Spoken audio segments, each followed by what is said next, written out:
Febrero de 2026. Tapalpa, Jalisco, México. Los fotógrafos corren de un lado a otro. Las operaciones militares están terminando. Y en medio del caos de una procesión fúnebre que paralizó carreteras enteras, una joven está de pie frente a la tumba de su padre. No oculta su rostro. No está huyendo. Simplemente está ahí, despidiéndose, como lo haría cualquier hija en duelo. Excepto que esta hija es buscada por el secuestro de personal militar. Creció dentro del imperio criminal más violento del hemisferio occidental. Y, en este mismo momento, tiene un pasaporte estadounidense válido en su bolsillo que podría haberla mantenido a miles de kilómetros de todo esto. Pero decidió venir de todos modos. Su nombre es Laisa Michelle Oseguera González. Y cuando termine lo que estás a punto de escuchar, te darás cuenta de que cada decisión que ha tomado en su vida, incluyendo estar en ese funeral, nunca fue accidental. Pero para entender a Laisa, hay que retroceder. Mucho. No hasta el secuestro, no hasta la mansión, ni hasta la cafetería en California donde, según se dice, vive ahora mismo mezclándose con la vida suburbana como si nada hubiera pasado. Hay que ir hasta el momento en que nació, porque ese momento tampoco fue un accidente. Alrededor de 2001 nació una niña en California. No en Jalisco, donde el poder de la familia estaba arraigado. No en Guadalajara, donde el dinero del cartel circulaba a través de restaurantes, constructoras y operaciones agrícolas. California, Estados Unidos. Y eso no fue casualidad. Su padre, Nemesio Oseguera Cervantes, conocido como el Mencho, ya había vivido en Estados Unidos y sabía perfectamente lo que significaba la ciudadanía estadounidense. Había sido arrestado en San Francisco en 1986, nuevamente en Redwood City en 1989, y enfrentó cargos federales de drogas en Sacramento en 1992. Fue deportado y se le prohibió regresar. Perdió su acceso a Estados Unidos por sus propias decisiones, y nunca olvidó lo que eso le costó. Por eso, cuando nació su hija menor, nació estadounidense. No por accidente, sino por diseño. Un pasaporte como derecho de nacimiento. Una identidad legal en el país más poderoso del mundo como su primera herencia. Antes de aprender a caminar o hablar, Laisa ya tenía algo que su padre jamás podría recuperar. Aquí es donde la historia empieza a volverse extraña. El Mencho tenía 3 hijos, todos con vínculos con California. Su hijo Rubén Oseguera, conocido como Menchito, nació en San Francisco en 1990. Su hija Jessica también tenía conexiones con Estados Unidos. Y luego estaba Laisa, la menor. Los 3 tenían la misma vía de escape disponible. Sin embargo, Laisa es la única que nunca ha sido acusada en Estados Unidos. Su hermano Menchito cumple cadena perpetua en una prisión federal estadounidense. Su hermana Jessica cumplió 30 meses de prisión por lavado de dinero.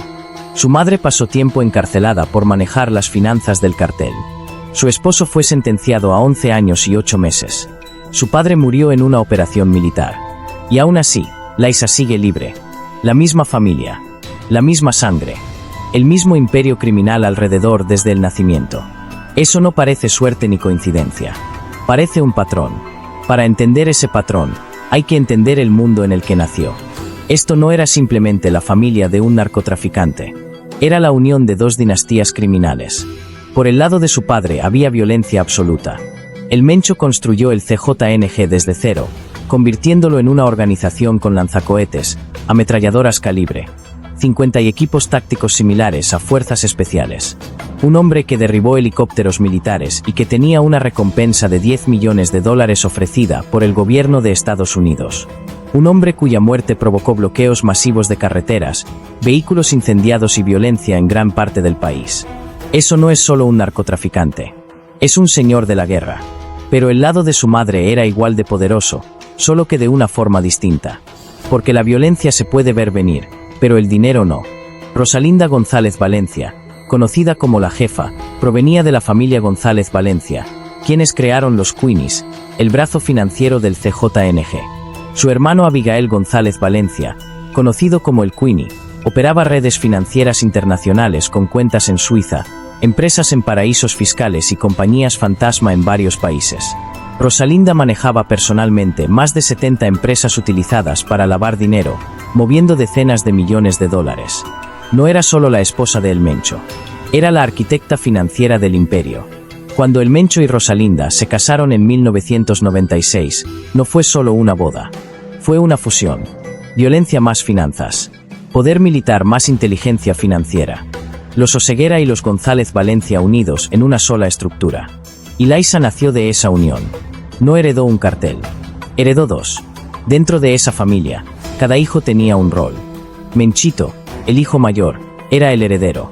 Desde niño fue preparado para liderar operaciones, coordinar envíos internacionales y controlar estructuras criminales. Ese camino terminó llevándolo a cadena perpetua en Estados Unidos. Jessica, la hija del medio, aprendió el lado financiero.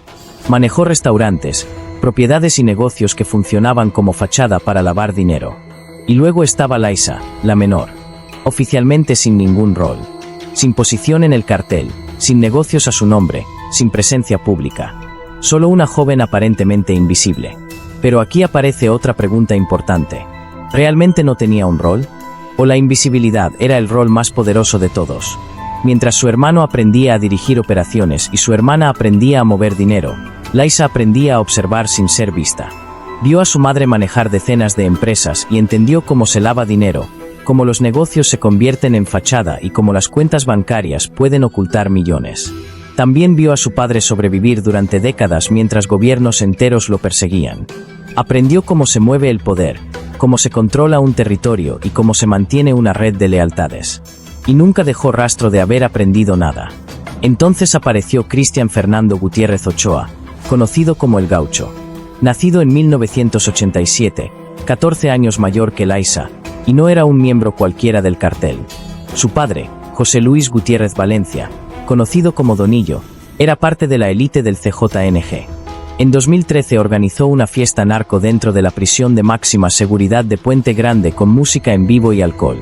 El vídeo se filtró y provocó un escándalo internacional. Cuando salió de prisión en 2017, las autoridades registraron su rancho y encontraron pistolas bañadas en oro, símbolos de Ferrari y Louis Vuitton, aves exóticas e incluso un tigre de Bengala. 10 días después, los marinos mexicanos lo mataron en un enfrentamiento. Su hijo, el Gaucho, heredó su posición dentro del CJNG y también heredó sus enemigos. En algún momento comenzó una relación con Laiza. Pero había un detalle importante: la hermana de El Gaucho estaba casada con Menchito, el hermano de Laiza. Así que cuando Laiza y el Gaucho se unieron, ambas familias quedaron completamente conectadas. 2 matrimonios, 4 apellidos y una sola estructura de poder. Esto no era romance. Era estrategia. Entre 2014 y 2023, el Gaucho coordinó el transporte de 40,000 kilos de metanfetamina y 2,000 kilos de cocaína hacia Estados Unidos. Su especialidad era mover droga y luego lavar el dinero a través de bienes raíces, empresas fantasma y transferencias internacionales. Según la DEA, era uno de los hombres de mayor confianza de El Mencho. Laiza no se casó con cualquier miembro del cartel. Se casó con el hombre al que su padre confiaba el dinero. Y entonces llegó el 15 de noviembre de 2021. Las autoridades mexicanas arrestaron a Rosalinda González Valencia, la madre de Laiza y la arquitecta financiera del CJNG. Horas después, Laiza y el Gaucho tomaron una decisión desesperada. En un estacionamiento de Walmart en Zapopan secuestraron a 2 miembros de la Marina Mexicana. La exigencia era clara: liberar a Rosalinda o los soldados no regresarían a casa. Durante 4 días estuvieron desaparecidos.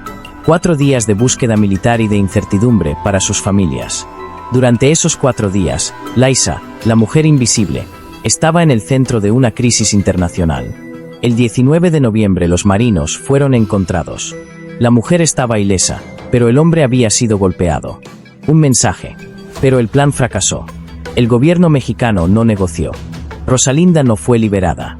Laiza arriesgó todo: su libertad, su futuro y su invisibilidad. Y no consiguió nada. Lo que significa que ahora mismo, en algún lugar de California, está viviendo con ese momento.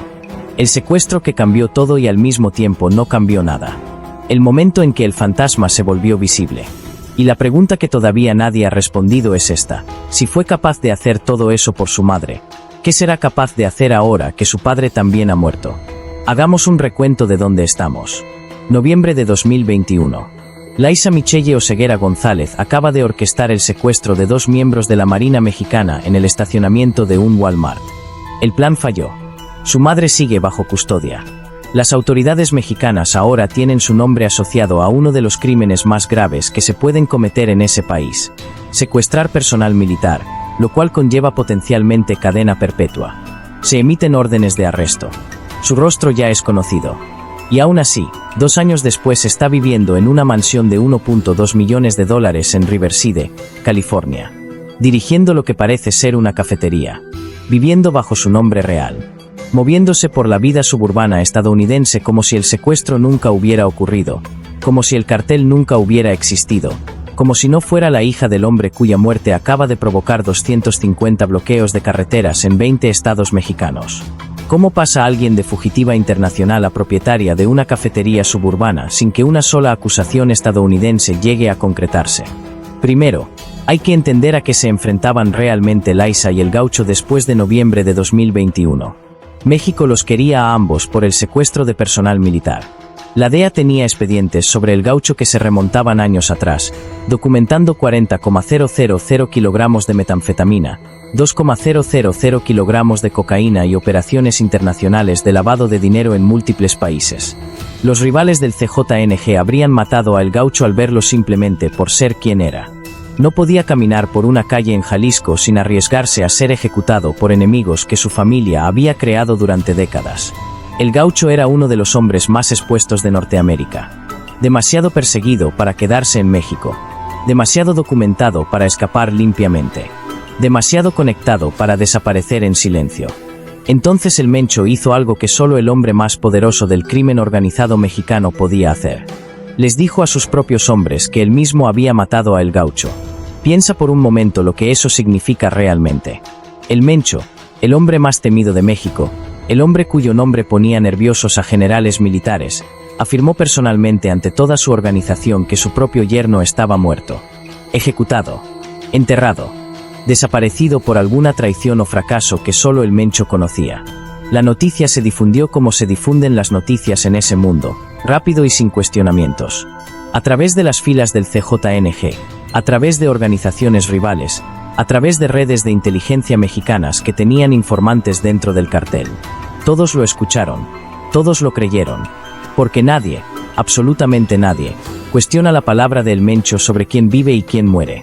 Cristian Fernando Gutiérrez Ochoa, el Gaucho, dejó de existir ante los ojos de todos los que lo perseguían.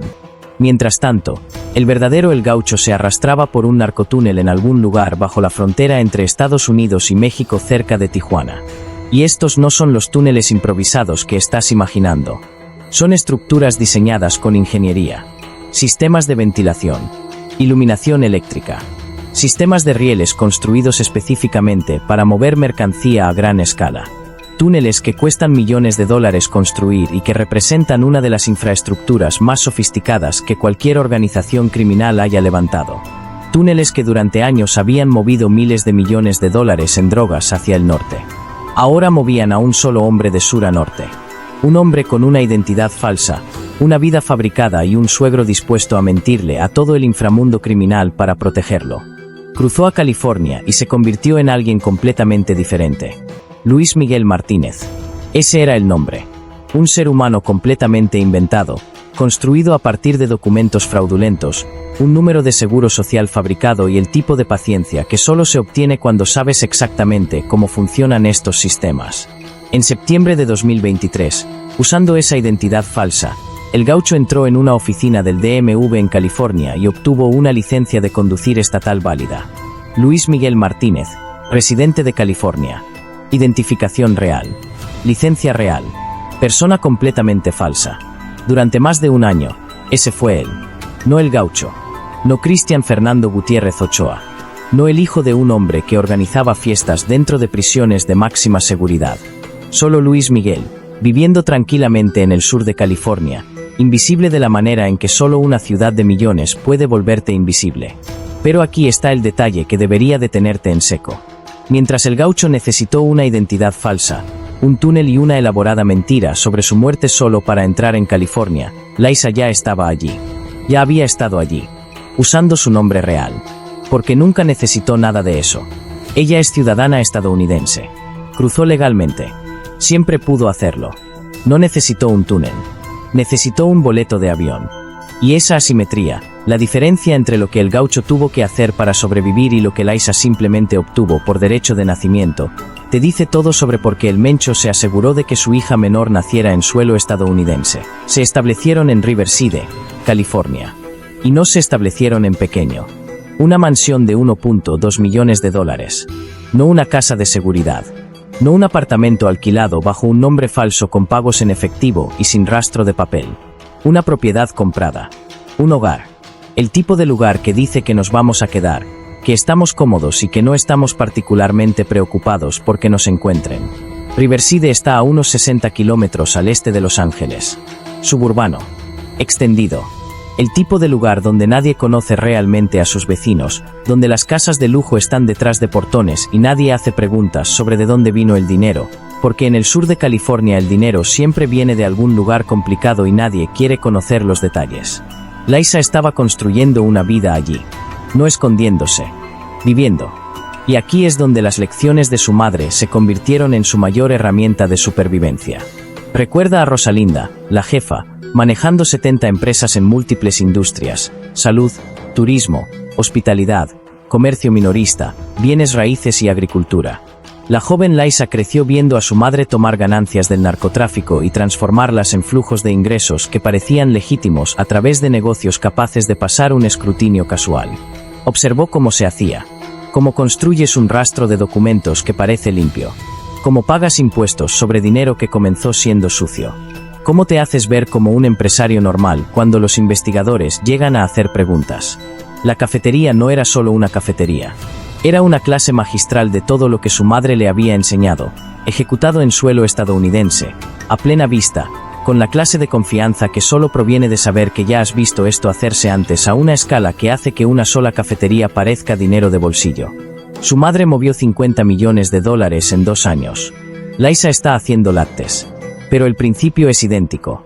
Y Laisa lo sabía desde la infancia. Entonces llegó el 22 de febrero de 2026. Y toda esa cuidadosa construcción casi se vino abajo. Fuerzas especiales mexicanas mataron a Nemesio Oseguera Cervantes, el Mencho, en una operación militar en Tapalpa, Jalisco. El hombre que había evadido la captura durante más de una década.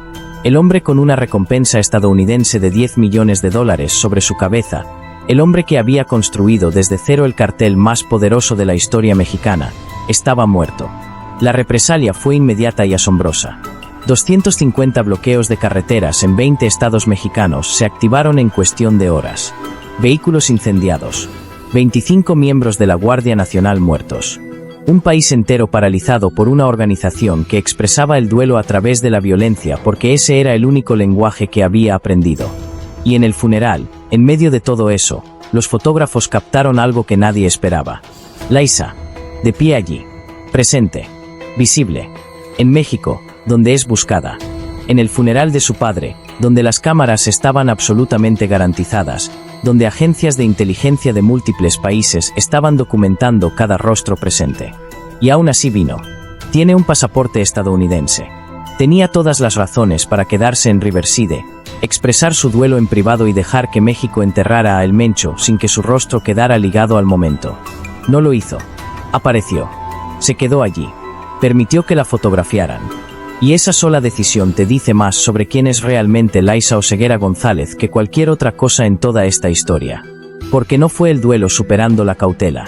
Esta mujer ha demostrado repetidamente que calcula cada movimiento. La invisibilidad de su infancia. El matrimonio estratégico. La huida a California. La historia de cobertura suburbana. Nada de eso fue impulsivo. Fue a ese funeral porque decidió hacerlo. Porque en el mundo del que proviene, la ausencia en el funeral de un patriarca significa algo. Significa miedo. Significa distancia. Significa que cambiaste de bando. Y sea lo que sea Laisa, se estaba asegurando de que nadie en ese mundo pudiera llamarla cobarde o traidora. Y eso nos lleva a la pregunta que nadie en las fuerzas del orden está respondiendo públicamente. Su hermano tiene cadena perpetua. Su hermana cumplió 30 meses. Su madre pasó tiempo en prisión. Su esposo acaba de recibir una sentencia de 11 años y 8 meses. Su padre murió en una redada militar. Cada persona en su círculo inmediato ha sido encarcelada, asesinada o ambas cosas. Y Laisa nunca ha sido acusada en Estados Unidos. Ni una sola vez. Ni por el secuestro por el que México la busca. ni por delitos financieros relacionados con el imperio del cartel en el que creció, ni por nada relacionado con la década de narcotráfico de El Gaucho que ella vivió a su lado. Limpia, sin cargos, libre. Hay una palabra en el ámbito federal para las personas que permanecen intactas mientras todos los que están a su alrededor caen. Esa palabra es colaborador. Nadie lo está confirmando. El Departamento de Justicia no habla. Los abogados de Liza, si tiene representación pública conocida, no comentan. Las autoridades mexicanas no pueden tocarla en suelo estadounidense sin procedimientos de extradición que no se han presentado. La DEA no confirma investigaciones en curso. Pero las matemáticas de su situación son casi imposibles de explicar de otra manera. No sobrevives al colapso de un imperio de manera tan completa, tan limpia, con tan poca exposición legal, solo por suerte. El mundo del cartel no funciona así. La Fiscalía Federal estadounidense tampoco funciona así. La ausencia total de cargos mientras cónyuges, hermanos y padres enfrentan la justicia no ocurre por accidente. Liza Oseguera González es la mujer más afortunada en la historia del crimen organizado. O hizo un trato, uno silencioso, de esos que se sellan en una sala de conferencias con fiscales mucho más interesados en lo que ella sabe sobre el CJNG que en lo que pueden demostrar que hizo personalmente. Y si eso es cierto, si la hija menor de El Mencho está sentada sobre décadas de información sobre el funcionamiento interno del cartel más peligroso del hemisferio occidental, entonces la verdadera historia ni siquiera ha comenzado. El CJNG se está fracturando en este momento. La muerte de El Mencho creó un vacío de poder que los rivales ya están tratando de llenar.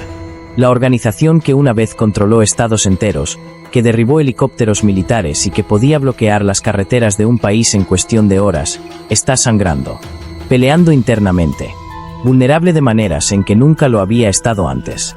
Y en algún lugar de California, una joven está preparando café. Ella sabe dónde está el dinero. Sabe cómo se mueve. Creció viendo a su madre diseñar la arquitectura financiera de un imperio criminal de miles de millones de dólares. Se casó con el hombre en quien su padre confiaba más para manejar ese dinero. Observó todo, lo absorbió todo y no dejó huellas de nada. La pregunta que todos están haciendo es cuándo la atraparán. Pero tal vez esa sea completamente la pregunta equivocada. La pregunta correcta es si Liza Oseguera González alguna vez estuvo realmente huyendo. O si ha estado exactamente donde quería estar, haciendo exactamente lo que planeó, desde el momento en que nació en suelo estadounidense mientras su padre estaba ocupado construyendo un imperio que nunca podría protegerla dentro de él.